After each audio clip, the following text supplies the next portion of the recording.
Consecuencias de la Primera Guerra Mundial. En primer lugar, voy a empezar por el coste humano de la guerra. Las pérdidas humanas fueron de unos 16 millones de muertos, 10 millones de combatientes y 6 millones de civiles. Voy a entrar un poco más en detalles de cifras. Las potencias centrales, pues en Turquía hubo 2,8 millones de muertes, en Alemania 2,2 millones de muertes, en Austria-Hungría 1,8 millones de muertes y en Bulgaria 187.000 muertes. Los aliados. Bien, en Rusia hubo 2,8 millones de muertes, en Francia 1,7 millones y en Gran Bretaña 1,2 millones, incluyendo sus colonias de India, Canadá, Australia, Nueva Zelanda y Sudáfrica. En Italia hubo 1 millón de muertes, en Rumanía 0,6 millones, Serbia medio millón, en Estados Unidos 120.000 muertes, en Bélgica 60.000 muertes, en Grecia 25.000 muertes, en Montenegro 13.000 muertes y en Portugal 7.000 muertes. Se cree que murieron aproximadamente el 15% de los combatientes. Y, por ejemplo, únicamente en Francia falleció el 20% de los hombres de entre 20 y 40 años, sin olvidar los millones de inválidos. Solo en Gran Bretaña 40.000 soldados perdieron una pierna y heridos traumatizados de por vida. Además, entre 1918 y 1921 tuvo lugar la epidemia de la mal llamada gripe española, mal llamada, podéis investigarlo porque no era verdaderamente española, durante la que murieron más de 20 millones de personas, que esto obviamente no son cifras de la guerra, pero es una época en la que hubo muchísimas bajas y muchísimas muertes en todo el mundo. Continuamos con el segundo punto, que es el impacto económico de la guerra. Desde el punto de vista económico, la guerra fue enormemente costosa. Solo en Gran Bretaña el coste ascendía a 34.000 millones de libras, entre lo que se incluía una deuda de 2.000 millones de dólares con Estados Unidos, que ya conté en vídeos anteriores que Estados Unidos prestó dinero, hizo préstamos a casi todos los aliados. Además, los británicos perdieron el 40% de su flota mercante. Durante los años 20, Francia y Gran Bretaña tuvieron que emplear un tercio y la mitad de sus presupuestos en hacer frente a los gastos de guerra. Gran Bretaña nunca se recuperó de este enorme esfuerzo y jamás volvió a alcanzar los indicadores económicos de antes de la guerra. Si recordáis en los vídeos del principio, Gran Bretaña era la mayor potencia económica, tenían toda la industria y pues después de la guerra nunca llegaron a recuperarse y llegar al nivel que tenían en esa época. Continuando con el impacto económico de la guerra, Francia además vio cómo el norte de su territorio quedó totalmente devastado por los combates, con enormes destrozos en la industria, minería y comunicaciones, y con 2 millones de hectáreas de tierras de cultivo perdidas debido a los restos de proyectiles de artillería. Bélgica, Serbia, Rumanía, Polonia y el norte de Italia y también el oeste de Rusia sufrieron situaciones similares. Continuamos con el tercer punto, que es el impacto político de la guerra. Desde un punto de vista político, la Primera Guerra Mundial significó la destrucción de 4 grandes imperios: Rusia, Alemania, Austria-Hungría y Turquía, sustituidos por regímenes republicanos más o menos democráticos. Voy a centrarme en estos 4. Empezamos con Rusia, que Rusia vivió la revolución de 1917, que acabó con el gobierno de los zares y propició la llegada al poder de los bolcheviques, que, si recordáis del vídeo anterior, los habían introducido los alemanes. Era una táctica que les salió medianamente bien, aunque terminaron perdiendo la guerra igualmente. Estos bolcheviques eran partidarios de crear un gobierno de tipo marxista.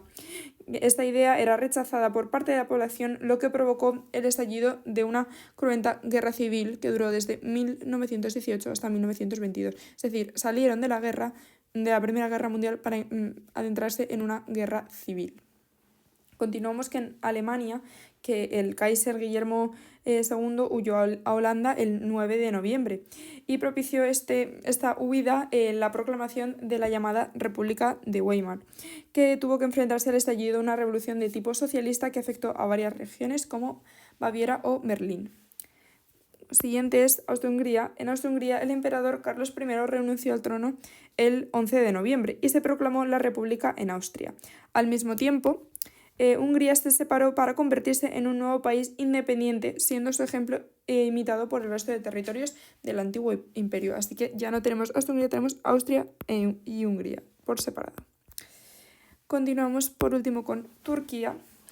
El sultán consiguió mantenerse en el poder hasta 1922, cuando fue finalmente depuesto por el general Kemal Atatürk, que instauró un gobierno de corte autoritario.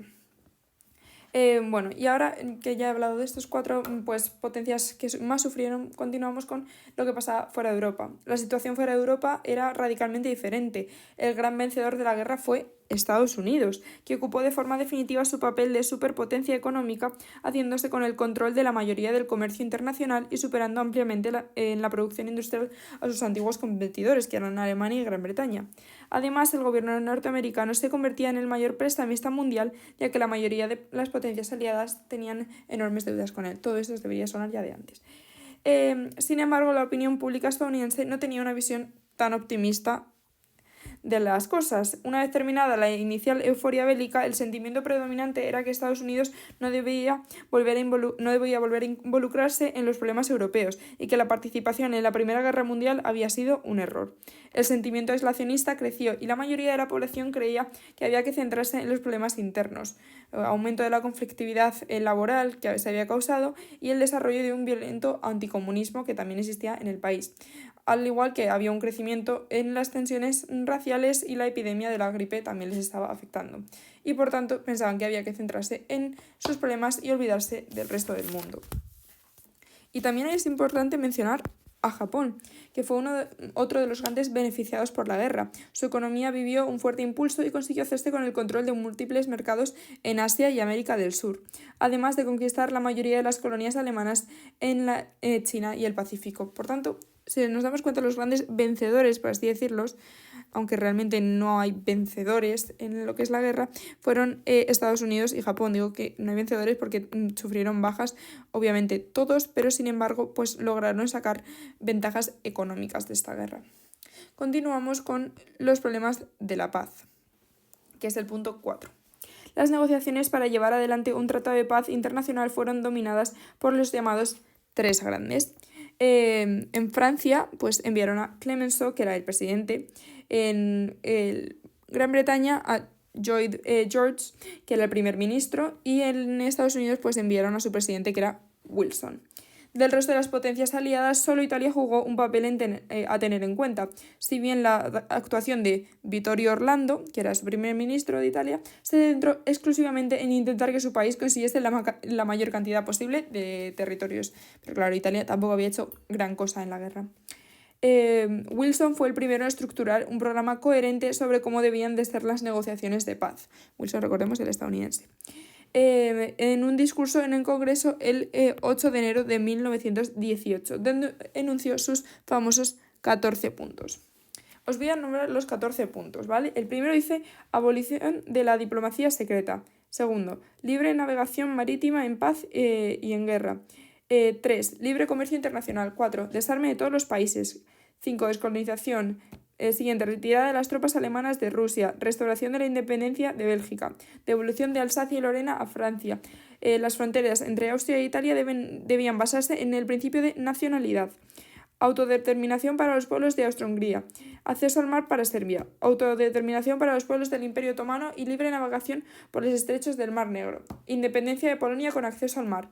Creación de una sociedad de naciones con el objetivo de buscar la paz internacional. Bueno, después de decir estos 14 puntos, es obvio que Wilson era un idealista y que muchas de sus ideas eran enormemente ingenuas o presentaban serios problemas. Los 14 puntos no eran compartidos ni por Gran Bretaña ni por Francia. Georges Clemenceau, en concreto, era tremendamente crítico con estos principios. Su idea de la paz se basaba en la venganza. Dijo no a estos 14 puntos.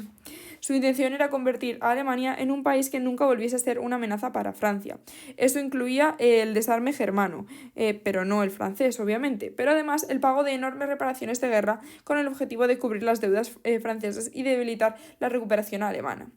Además, Clemenceau también deseaba que se mantuviesen los lazos militares con Gran Bretaña y Estados Unidos, por si se producía un renacimiento del militarismo alemán. Clemenceau dijo, no vaya a ser que haya parte 2, pistas y hubo, pues él quería llevarse bien con Gran Bretaña y Estados Unidos. Lloyd George tenía una visión menos severa a la de Clemenceau, pero no tan idealista como la de Wilson. Sostenía la necesidad de debilitar a Alemania quitándole sus colonias y su flota de guerra, pero prefería no ser tan duro con las sanciones económicas.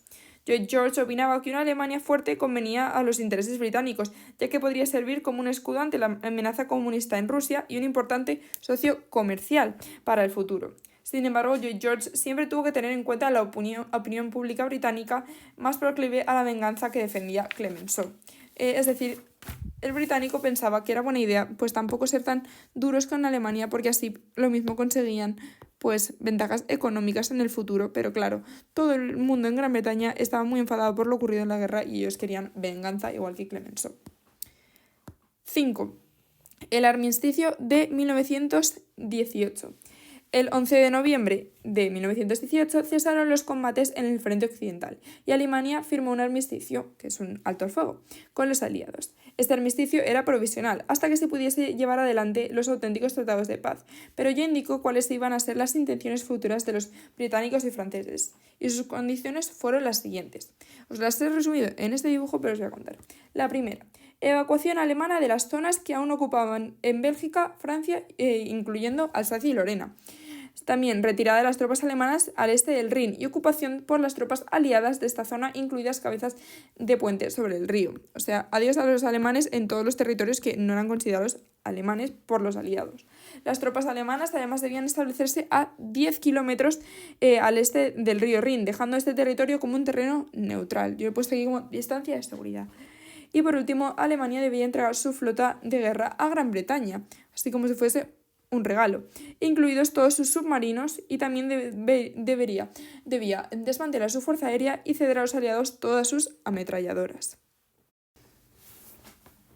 La opinión pública alemana recibió el armisticio en estado de shock. Y diréis, ¿por qué? Pues porque el gobierno alemán había conseguido ocultar a sus ciudadanos la debilidad de su ejército y sus propias derrotas.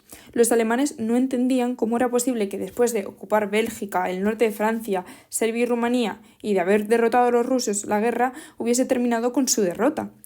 Los propios generales alemanes no ayudaron a explicar bien la situación a su pueblo, porque obviamente pues no quedaban muy bien.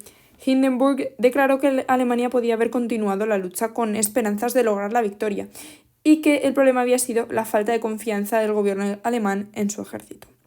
Una expresión suya se hizo especialmente famosa, que dijo: Alemania había sido apuñalada por la espalda. El estallido de revoluciones socialistas en varios puntos del país y la rapidez con la que la nueva República de Weimar adoptó el armisticio desagradó a buena parte de la opinión pública alemana y empezó a nacer la idea de que una conspiración de comunistas, socialistas y judíos había sido la responsable de la derrota. Años después, Hitler se referiría a ellos como los criminales de noviembre. Entre los aliados, la opinión pública predominante era partidaria de la venganza contra Alemania, y en el caso italiano de obtener las mayores ganancias posibles. Eso siempre pasa en las guerras con Italia. Como líderes de países democráticos, Clemenceau, Lloyd George y Orlando no podían defraudar a sus posibles votantes, así que se vieron obligados a endurecer más aún sus posturas. El caso de Wilson era aún más dramático. Las elecciones legislativas del 5 de noviembre de 1918 habían dado la mayoría en el Congreso a sus oponentes republicanos, porque él era demócrata, partidarios del aislacionalismo, por lo que no quedaba muy claro el apoyo que podía recibir de su propio país a la hora de defender sus 14 puntos. Continuamos con el punto 6, que es la paz de París, que ocurrió en 1919. Las potencias vencedoras se reunieron en la Conferencia de Paz de París en enero de 1919. Los países derrotados no fueron invitados, y aunque hubo representantes de todos los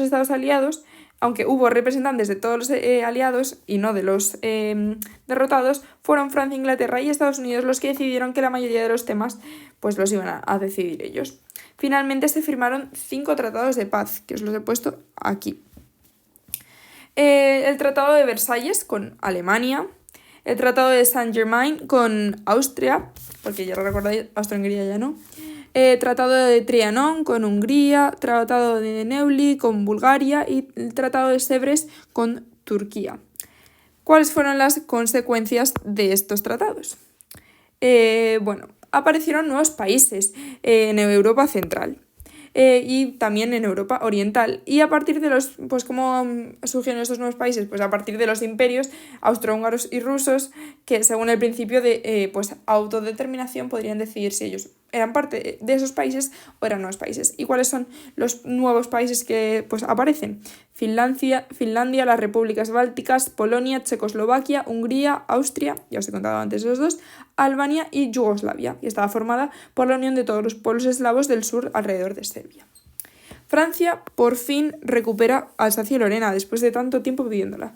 Italia pues se anexiona el Trentino, Istria y el sur del Tirol. Sin embargo, no consigue la costa de Dalmacia, que pasa a Yugoslavia, lo que le genera una tremenda frustración.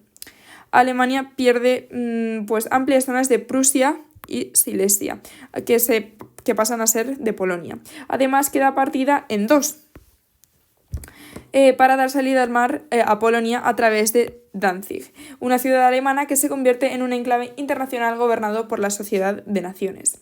Checoslovaquia se queda con los Sudetes, que era una región de mayoría alemana, y Rumanía se anexiona Transilvania, que era una región de mayoría húngara. Bulgaria debe ceder territorios a Yugoslavia y especialmente a Grecia. Por tanto, Bulgaria pierde la salida al Egeo. Las posesiones turcas en Asia se reparten entre los británicos, como Palestina, Jordania e Irak, y franceses, el Líbano y Siria, creándose además un reino árabe independiente. Los turcos además deben de ceder las islas del Dodecaneso a Italia, la Tracia oriental y la región de Esmirna a Grecia, después de que hubo un plebiscito, y aceptar la desmilitarización de los estrechos del Mar Negro y su control por las tropas aliadas. El Tratado de Versalles fue especialmente duro, pues ¿con quién va a ser? Con Alemania. ¿Y qué pasó? ¿Qué le dijeron a Alemania? Tienes la culpa. Se declara a Alemania responsable de la guerra. Su ejército queda reducido, pues, a un potencial simbólico. Se prohíbe el servicio militar obligatorio. El ejército de tierra solo puede tener 100.000 soldados. Se prohíbe tener fuerzas aéreas, submarinos o tanques. Y su flota de guerra se reducía a 6 acorazados de tamaño pequeño. Pues como, ¿qué pasó? Que los alemanes no se tomaron esto muy bien y como protesta hundieron todos sus barcos que habían sido entregados a los británicos. Y es que tenían que entregarles a los británicos pues sus barcos, pues dijeron, nos hemos enfadado y los hundieron. Se desmilitariza la orilla izquierda del Rin, que será ocupada por tropas aliadas durante 15 años. Francia ocupa las minas de carbón del Sarre como compensación por la destrucción de sus propias minas. Es como los franceses dijeron, vosotros destruir nuestras minas, pues ahora nosotros nos quedamos con las vuestras. Además, se debería de llevar a cabo un plebiscito para decidir si la población deseaba ser alemana o francesa. Sin embargo, eligieron ser alemanes. Tras otro plebiscito, Bélgica se anexiona la región de Eupen y Malmedy como compensación por su ocupación durante la guerra, porque ya conté en vídeos anteriores que Bélgica era neutral y pues se le ocupa. Se realiza otro plebiscito en Schleswig, el norte decide incorporarse a Dinamarca y el sur prefiere seguir siendo alemán. Memel se entrega a Lituania y el tratado de Brest-Litovsk, en el que pues, Rusia acordaba como la paz con Alemania, queda anulado. Se prohíbe una posible unión entre Austria y Alemania, que ya se habían llevado también durante esta guerra, pues se les prohíbe por si acaso tenían la idea de juntarse. El imperio colonial alemán se reparte entre Francia, Gran Bretaña y Japón, que ya hemos hablado antes que Japón pues gana muchas cosas y tampoco hizo tanto esfuerzo como otras potencias.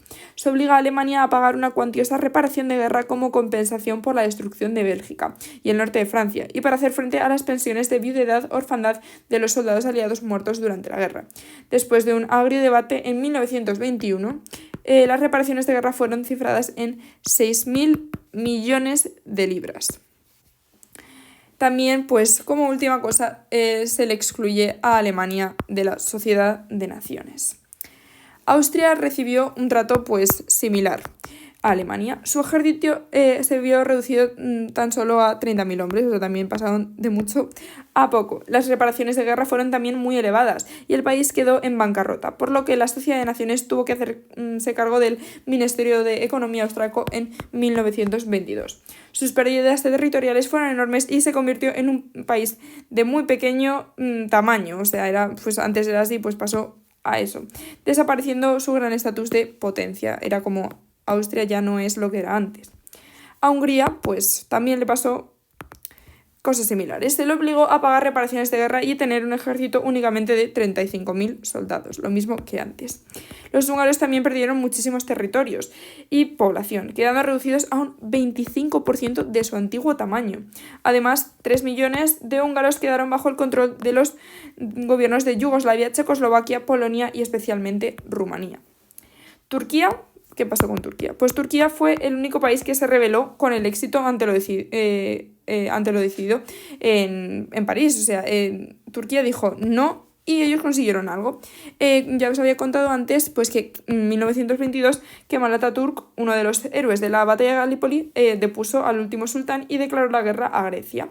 Entonces, ¿qué pasó? Sus tropas expulsaron a los griegos de Esmirna y avanzaron hacia los estrechos, dando la sensación de que iban a enfrentarse con los soldados británicos establecidos allí. Finalmente se firmó un alto al fuego y la paz de Sèvres fue revisada en el Tratado de Lausana en 1923. ¿Qué dice Turquía? Turquía dice que acepta la pérdida de sus posesiones asiáticas. Sin embargo, recupera los territorios cedidos a Grecia en Esmirna, Tracia Oriental y algunas islas del Egeo. Recupera la soberanía sobre los estrechos, aunque estos permanezcan desmilitarizados, y no tiene que pagar reparación ninguna de guerra ni sufrir limitaciones en el tamaño de su ejército. Entonces, pues, además, las tropas aliadas dicen nos vamos de Turquía y se retiran de su territorio. Por tanto, la relación de Turquía sí que tuvo algún desenlace positivo para los turcos. El triunfo de Atatürk le permitió afianzarse en el poder y gobernar Turquía como un dictador hasta su muerte en 1938. La guerra greco-turca fue también testigo de numerosas atrocidades contra la población civil por parte de ambos bandos. Se calcula que los turcos asesinaron a unos 300.000 griegos. Finalmente, en el Tratado de Lausana se decidió un traspaso masivo de la población entre ambos países, de tal manera que 1,25 millones de griegos de origen turco se instalaron en Grecia y 500.000 turcos de origen griego en Turquía. Con todos los tratados de paz, pues no gustaron a nadie. Francia e Italia consideraban que habían conseguido muy poco a pesar de sus inmensos sacrificios. En Alemania se generó una oleada de rencor y deseo de venganza. Muchos de los países más pequeños no estuvieron de acuerdo con el nuevo trazado de las fronteras y los rusos, excluidos de los tratados de paz, se plantearon la recuperación de todos sus territorios perdidos. Además, el hecho de que amplios territorios árabes del antiguo Imperio Otomano pasasen a los imperios coloniales francés y británico tampoco fue muy bien recibido, ni por los árabes ni por Estados Unidos, que era contrario al colonialismo. Por otra parte, vamos a pensar en Irlanda. Irlanda se volvió a sublevar contra Gran Bretaña en 1919 y consiguió su independencia en 1922, después de una breve guerra. Los británicos, agotados tras la Primera Guerra Mundial, aceptaron la independencia, pero retuvieron el Ulster, la parte norte de la isla, con una importante minoría católica. Las tensiones entre unionistas, que eran los deseosos de seguir formando parte de Gran Bretaña, y republicanos, que eran partidarios de unirse al resto de Irlanda, del Ulster, perviven hasta nuestros días.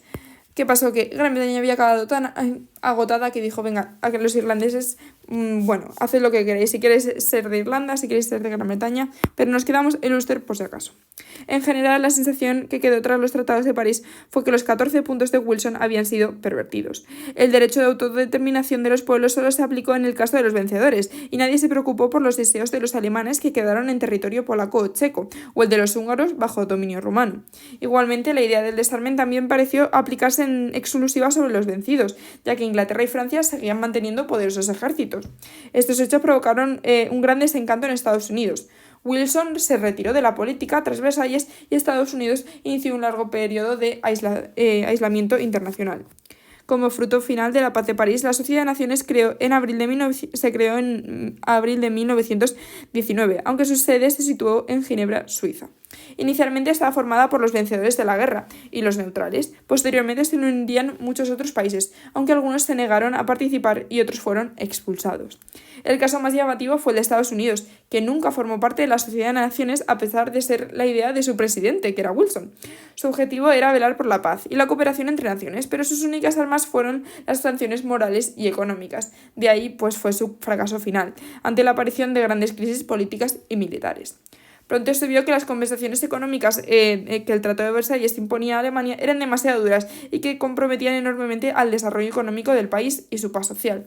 De esta forma se negoció la deuda alemana y se redujo en gran medida. Estas negociaciones fueron el Plan Dawes en 1924 y el Plan Young en 1929, lo que permitió a Alemania iniciar una pequeña recuperación. En 1922, Alemania y la URSS firman el Tratado de Rapallo. Básicamente esto es que la Unión Soviética y Alemania dicen que se van a apoyar mutuamente y pues rompen de esta manera su aislamiento internacional. Para evitar tanto un nuevo conflicto bélico como un excesivo acercamiento entre Alemania y la Unión Soviética, se hace un gran esfuerzo por cerrar las heridas de la guerra y lograr una auténtica reconciliación internacional. En este sentido se destacan el Pacto de Locarno, que ocurre en 1925, mediante el cual Francia, Alemania y Bélgica fijaban de forma definitiva sus fronteras. También se incorpora Alemania a la Sociedad de Naciones en 1926. Luego, un pacto muy importante, el de Bryant-Kellogg en 1928, que es un acuerdo promovido por los ministros de Asuntos Exteriores de Estados Unidos, que era Kellogg, y Bryant de Francia, en el que ambos países se comprometían a renunciar a la guerra como forma de lograr sus objetivos políticos. A este pacto se le sumarán más de 60 países, incluyendo Alemania y Gran Bretaña. Continuamos con el punto 7, el impacto de la guerra en los años 20. Vale, la Europa que surge tras la Primera Guerra Mundial poco tiene que ver con la de 1914. El mapa de Europa Occidental es más o menos reconocible, pero los cambios de fronteras en Europa Oriental son los más radicales desde el Congreso de Viena de 1815. Las esperanzas de Wilson de lograr una era de paz y cooperación tras la guerra que pondría fin a todas las guerras no se cumplieron. Alemania, Hungría, Italia y Rusia no estaban de acuerdo ni con las nuevas fronteras ni con la mayoría de las decisiones tomadas en Versalles. El revanchismo estaba en el horizonte y parecía que se iba a volver a la política de bloques con la creación de la Pequeña Entente, una alianza militar entre Rumanía, Checoslovaquia y Yugoslavia, amparada por Gran Bretaña y Francia, con el objetivo de vigilar un posible renacer del poderío de Hungría y Austria. Por otro lado, las nuevas democracias surgidas en el resto de los imperios alemán y ruso y austrohúngaro son muy débiles, ya que la mayoría de sus habitantes solo han conocido gobiernos de tipo autocrático. Las nuevas repúblicas acabarán cayendo muy a menudo en el autoritarismo y la dictadura, cuando tengan que enfrentarse a las crisis económicas y a los conflictos étnicos. Por otra parte, el declive de Francia y de Gran Bretaña y el ascenso de Estados Unidos, seguido de su aislacionismo, favorecen la inestabilidad de los nuevos estados. Económicamente hablando, pues tras la guerra, se produce una fuerte crisis económica en toda Europa, caracterizada por la inflación. Las clases medias de los países derrotados pierden todos sus ahorros invertidos en bonos de guerra, que ya os lo conté en el vídeo anterior, que nadie les devuelve. Las nuevas naciones inician políticas proteccionistas que colapsan con el comercio internacional. La gran nobleza terrateniente austrohúngara y rusa desaparece y sus tierras son confiscadas por los nuevos estados, que en muchos casos las reparten entre los campesinos. En Gran Bretaña y Francia los sindicatos salen reforzados tras la guerra y, como ya comentamos, consiguen el desarrollo de importantes políticas sociales basadas en una sanidad universal, subsidios de desempleo y viviendas sociales. En cuanto a las mujeres, pues su contribución al esfuerzo bélico provocó un cambio radical en su modo de vida. Desde el punto de vista negativo, la mayoría de las trabajadoras perdieron sus empleos, que fueron devueltos a los soldados que volvían a la vida civil tras la guerra. Sin embargo, la gente había empezado a acostumbrarse al nuevo papel de las trabajadoras femeninas y, por tanto, empleos que en 1914 eran impensables para las mujeres se hicieron comunes a partir de este momento, especialmente en profesiones de prestigio como abogadas, doctoras, profesoras o ingenieras. Políticamente hablando, las mujeres consiguieron el derecho al voto en la mayoría de Europa, en Rusia en 1917 y en Austria y en Gran Bretaña en 1918. Checoslovaquia, Alemania, Holanda, Polonia y Suecia un año más tarde, en el 19, y Bélgica en el 20. El mismo año también en Estados Unidos. En Gran Bretaña, además, también se les permitió formar parte de los jurados populares. Pero quizá lo más llamativo fue en el cambio de las costumbres. En los años 20, entre los grupos sociales de la clase alta en Gran Bretaña y Estados Unidos, nacen las flappers, término creado para referirse a un nuevo estilo de vida de mujeres jóvenes que usaban faldas cortas, no llevaban corsé y lucían un corte de cabello especial, que era un corte de pelo corto llamado bob, y escuchaban y bailaban música no convencional para esa época, que era jazz. Las flappers usaban mucho maquillaje, bebían licores, fumaban, conducían frecuentemente a altas velocidades y tenían conductas similares a las que eran consideradas de un hombre. Algunas de ellas consumían drogas como la cocaína y tendían a tener un comportamiento sexual promiscuo. Estas mujeres significaban un desafío a lo que en aquel tiempo era considerado socialmente correcto y se comportaban de una forma totalmente impensable para 1914.